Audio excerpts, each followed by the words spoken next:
تقدیم از دوشنبه لایف.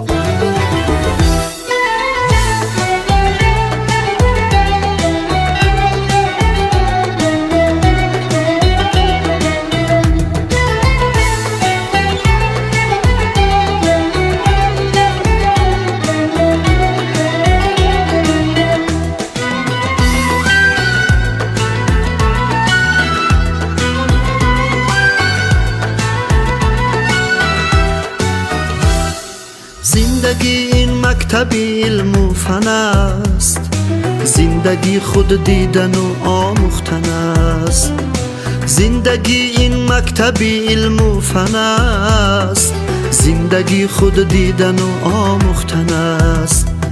زندگی راه از پرشیب و فراز، زندگی فاصله ها پیمودن است. زندگی راه از پرشیب و فراز، زندگی فاصله ها پیمودن است. خارها دارد سری راهش چو تیغ، صد گلی دارد که با بیچیدنی است. خارها دارد سری راهش چو تیغ، صد گلی دارد که با بیچیدنی است.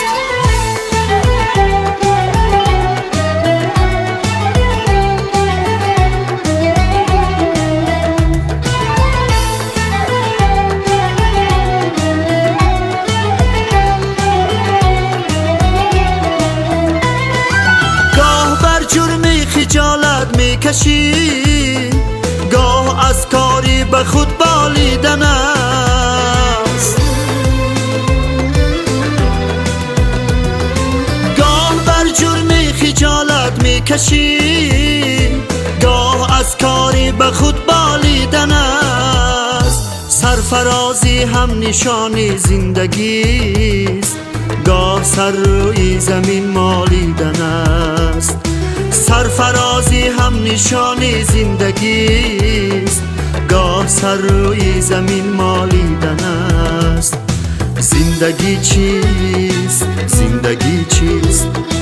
زندگی این مکتب علم و فن است، زندگی خود دیدن و آموختن است.